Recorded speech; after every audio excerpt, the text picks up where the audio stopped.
Morning students. अब तक हम लोग 5 स्टेप्स को डिस्कस कर चुके थे इंटीग्रेटर के। उसमें 5th स्टेप था, ऐसा कि आप देख सकते हैं स्क्रीन पे,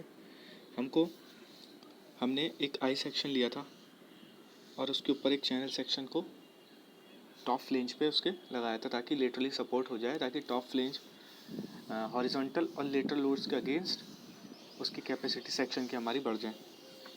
अब हमें क्या करना था, इस सेक्शन का इलास्टिक न्यूट्रल एक्सिस फाइंड करनी थी और इसके बाद हमको जेड जेड एक्सिस और वाई वाई एक्सिस में मोमेंट ऑफ इनर्शिया फाइंड करने थे। अब ये एक कंपाउंड सेक्शन है जिसमें एक आई सेक्शन एक चैनल सेक्शन है। तो वेरिगनेस थ्योरम यूज़ करके हम लोगों ने which is A1 plus A2 Y2 and so on divide by A1 plus A2 and so on, ये फॉर्मूला यूज़ करके हम लोगों ने इसका इलास्टिक न्यूट्रल एक्सिस फाइंड किया। For that we need some areas and some width and thicknesses which were given in the steel table, and from that we have copied in our notebook. Now after finding elastic neutral axis which comes out to be 360 mm, we'll find the moment of inertia about z axis and y axis. From the figure we can see that y axis के along जो हमारा figure है वो mirror image है, यानी symmetrical है, but axis Z Z axis के about symmetrical नहीं है। तो सबसे पहले जेड जेड एक्सिस के अबाउट देखते हैं कैसे निकालते हैं। जेड जेड एक्सिस के अबाउट हमने देखा कि I Z Z of beam plus I Y Y of channel section. अब ये क्यों, एक्स एक्स का मतलब आप जेड जेड ही समझिए, क्योंकि जो हमारा बीम है, बीम यानी आई सेक्शन जो है वो उसका एक्स एक्स एक्सिस के अबाउट निकालेंगे, जबकि जो चैनल है हमारा वो चैनल उसके ऊपर रखा है, उल्टा रखा है। तो जब उल्टा रखा है तो मतलब जो इसकी वाई वाई एक्सिस होगी वो हमारी अब एक्ट करेगी एज एक्स एक्स एक्सिस। तो इसलिए जो चैनल है उसका वाई वाई के अलोंग लेंगे और जो बीम है हमारी वो तो नॉर्मल जो क्रॉस सेक्शन होता है वैसी रखी है, तो उसका लेंगे हम जेड जेड एक्सिस के अबाउट। देखिए अब पैरेलल एक्सिस थ्योरम हमें लगानी है, क्योंकि हमें पता होगा कि जो आई सेक्शन है हमारी वो एक सिमेट्रिकल सेक्शन है, तो उसका मोमेंट ऑफ इनर्शिया उसके सेंटर पे आएगा और उसके सेंटर से लेके हमारे एक्चुअल न्यूट्रल एक्सिस तक की दूरी को का स्क्वायर होता है AH स्क्वायर। तो वो पैरेलल एक्सिस थ्योरम लगा के we will find the I Z Z. Similarly for I Y Y के लिए हम लोग यूज़ करेंगे I Y Y of B plus I Z Z of channel section. Same is the reason, जो हमने ऊपर किया था बिल्कुल सेम रीज़न है, उसका अपोजिट ही क्या निकलेगा, I Y Y of total section. सही है। अब हमने दोनों के moment of inertia in Z Z और वाई वाई एक्सिस को ऐड कर दिया without applying parallel axis theorem, because the section is symmetrical about Y Y axis, hence the moment of inertia will lie automatically on the y-y axis without using any parallel axis theorem. Hence the I-y-y comes out to be 11,065.1 into 10 to the power 4 mm की power 4। अब जब दोनों moment of inertia find कर लिए हम लोगों ने, तो अब हम निकालते हैं elastic section modulus. Elastic section modulus is equals to moment of inertia divide by distance of extreme fibre from elastic neutral axis. These values we have after putting that we'll find the elastic section modulus. Elastic section modulus की value हमने find कर ली है। Now comes the major part which is plastic section modulus. Elastic section modulus के लिए हमको पता होनी चाहिए plastic neutral axis. Plastic neutral axis क्या होती है, ये वो न्यूट्रल एक्सिस होती है जो पूरे के पूरे सेक्शन को दो इक्वल एरियाज में डिवाइड कर देती है। तो हमारे पास टोटल एरिया क्या है, टोटल एरिया है हमारे पास एक तो आई सेक्शन का एरिया और एक चैनल सेक्शन का एरिया। मैं इन दोनों एरियाज को ऐड कर दूंगा और इसका हाफ कर लूँगा, यानी इतना एरिया होना चाहिए न्यूट्रल एक्सिस हमारी प्लास्टिक न्यूट्रल एक्सिस से ऊपर और इतना ही एरिया होना चाहिए हमारी प्लास्टिक न्यूट्रल एक्सिस से नीचे। यही कॉन्सेप्ट हमने अप्लाई किया है to find plastic neutral axis. अब हमने रेफरेंस क्या लिया है, बॉटम फ्लेन से, ऐसा कि आप देख सकते हैं बॉटम फ्लेन से ही हमने इलास्टिक न्यूट्रल एक्सिस निकाली थी और बॉटम फ्लेन से ही हमने प्लास्टिक न्यूट्रल एक्सिस निकाली है। प्लास्टिक न्यूट्रल एक्सिस को हमने डिनोट किया है वाई पी से और इलास्टिक न्यूट्रल एक्सिस को हमने डिनोट किया है वाई बार से। अब देखिए यानी वाई पी के जो हमारी प्लास्टिक न्यूट्रल एक्सिस है उससे नीचे और उससे ऊपर इक्वल एरिया होना चाहिए। तो हम नीचे का कंसीडर कर रहे हैं। नीचे क्या आ रहा है, एक तो आ रहा है रेक्टेंगल जिसकी विड्थ है 250 mm और थिकनेस है 21.3 mm और एक वेब आ रहा है जिसकी थिकनेस है जिसकी डेप्थ है वाई पी माइनस 21.3 और जिसकी थिकनेस है 11.2 mm। तो बस हमको यही एरिया इक्वेट कर देना है किसके, टोटल एरिया के आधे के बराबर। तो वहाँ से हमें प्लास्टिक न्यूट्रल एक्सिस मिलती है एज 510.3 mm। अब प्लास्टिक सेक्शन मॉड्यूलस निकालना है। प्लास्टिक सेक्शन मॉड्यूलस हम लोग पढ़ चुके हैं, क्या होता था, ये एक्चुअल में बिल्टअप सेक्शन है, कंपाउंड सेक्शन है। तो इसके लिए जो प्लास्टिक न्यूट्रल एक्सिस होगी वो प्लास्टिक सेक्शन मॉड्यूलस होगा वो a/2 ब्रैकेट y1 बार प्लस y2 बार नहीं होगा। इसके लिए हम क्या करेंगे, जो प्लास्टिक सेक्शन मॉड्यूलस होगा वो होगा area into distance of centroid from plastic neutral axis. इन दोनों का मल्टीप्लिकेशन हमें क्या देगा, प्लास्टिक सेक्शन मॉड्यूलस। अब आप देखिए सबसे पहले मैंने एरिया लिया है चैनल का एरिया है 4564 और मुझे पता है कि चैनल की ऊपर से जो सेंट्रॉइड है वो कितने पे है, 23.6 पे है। अब मुझे आप टोटल डेप्थ बताइए, टोटल सेक्शन की डेप्थ कितनी है। टोटल सेक्शन की डेप्थ है एक तो 600 जो हमारा आई सेक्शन है, उसके ऊपर क्या है एक 7.6 है जो चैनल का वेब है उसकी थिकनेस है। तो टोटल हो गया 600 प्लस 7.6।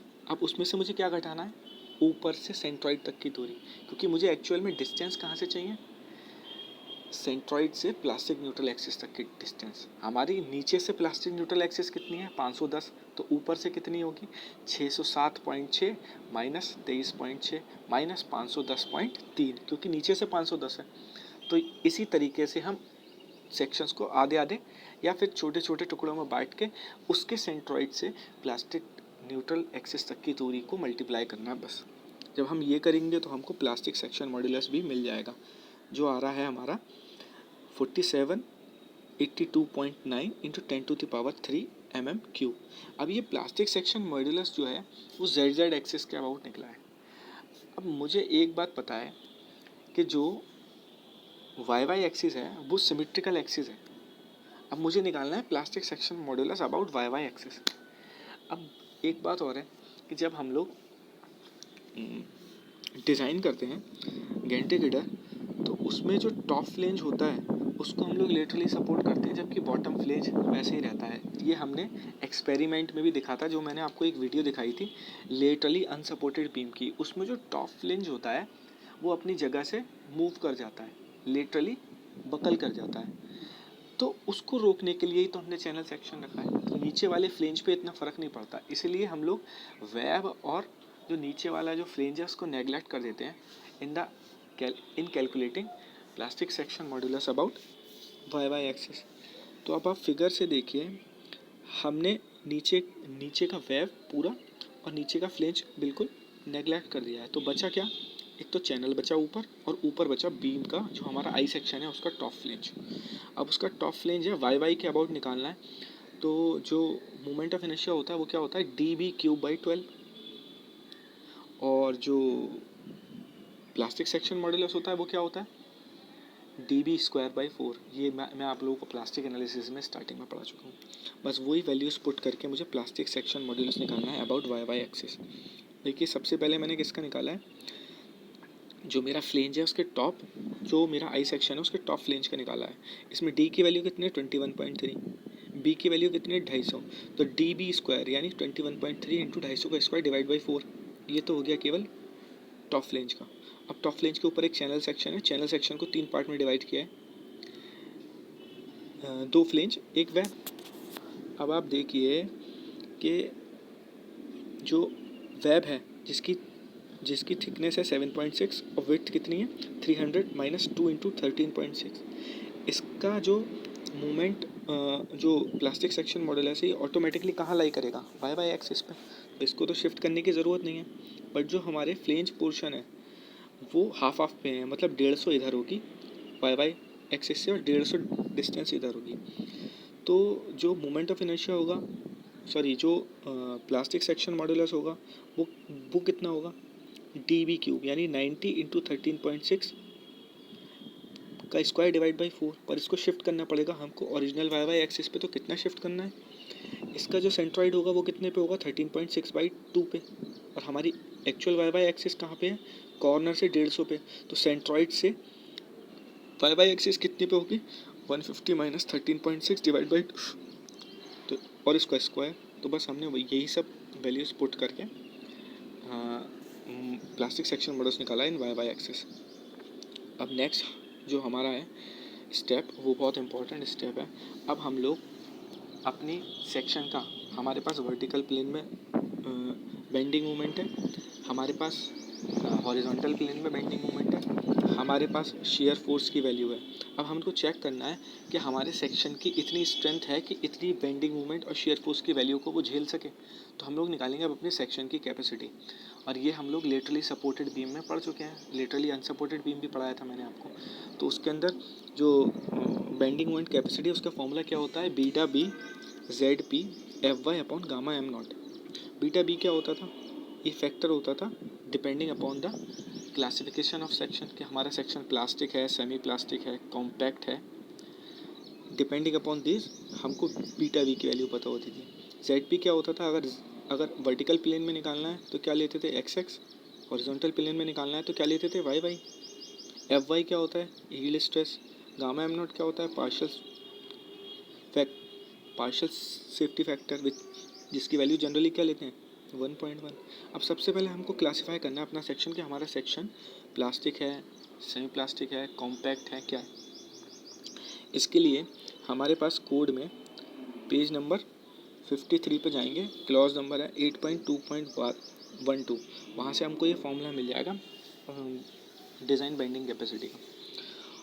अब हम क्या करेंगे, क्लासिफिकेशन के लिए हमें बी अपॉन टी एफ और डी अपॉन टी डब्ल्यू की वैल्यू निकालनी पड़ती है। अगर B upon T F is less than 9.4 और D upon T W is less than 84.9, तो section is classified as plastic section. In our case our section is plastic, and for plastic section the value of beta b is equals to 1. Now putting all the other values which we have calculated previously, will get design capacity as 1026.81 kilonewton.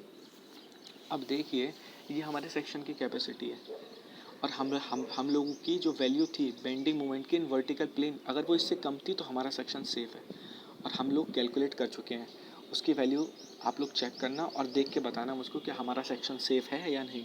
Similarly हम लोग horizontal plane में bending moment capacity निकालेंगे। बस वहाँ यहाँ पे change क्या होगा, जो प्लास्टिक सेक्शन मॉड्यूलस है जेड पी, उसकी वैल्यू लेंगे in Y Y plane, value put करेंगे। यहाँ पे हमारा जो वैल्यू है वो भी ज़्यादा आनी चाहिए, किससे, जो हमारा हॉरिजॉन्टल प्लेन में बेंडिंग मोमेंट था, अगर उससे हमारी वैल्यू यानी design bending moment in horizontal plane अगर ज़्यादा है हमारे actual moment which is coming on the structure, then our structure is safe. Same is the case in the case of shear के केस में भी मैं आपको जब शेयर स्ट्रेंथ पढ़ाई थी टेंशन मेंबर में, तो आपको कुछ फॉर्मूले लिखवाए थे। सिमिलर फॉर्मूले यूज़ करके मुझे अपने सेक्शन की डिज़ाइन शेयर स्ट्रेंथ निकालनी है। अब मैं अपने सेक्शन पे आने वाले शेयर फोर्स की मैक्सिमम वैल्यू को कैलकुलेट कर चुका हूँ in horizontal and vertical plane, तो बस वहाँ से वैल्यूज़ इस फॉर्मूले में रखनी है और उन दोनों वैल्यूज़ को कंपेयर कराना है। अगर हमारा स्ट्रक्चर पे आने वाला शेयर फोर्स की वैल्यू हमारी शेयर स्ट्रेंथ की कैपेसिटी से कम है तो हमारा स्ट्रक्चर क्या है, सेफ है। तो अब आपको बस यहीं तक स्टेप करने हैं for exams. It will be enough if you done this much step, because it will also take time. So if you want to do further step, then I will tell you how to do it. ये है laterally unsupported beam के लिए design bending moment capacity. ये formula मैं आपको लिखवा चुका हूँ, बस इस फॉर्मूले में वैल्यू पुट करनी है, क्योंकि जो बेंडिंग होगी वो हमारी बाइक्सियल होगी in Z Z plane, in Y Y plane, उसके लिए फॉर्मूला है। But there is no need to do all this things, because up till step design capacity we have done enough. Okay, so आज हम यहीं तक देखते हैं और यहीं पे हमारी जो गेंटे गिडर की डिज़ाइनिंग है वो ख़त्म होती है। Thank you.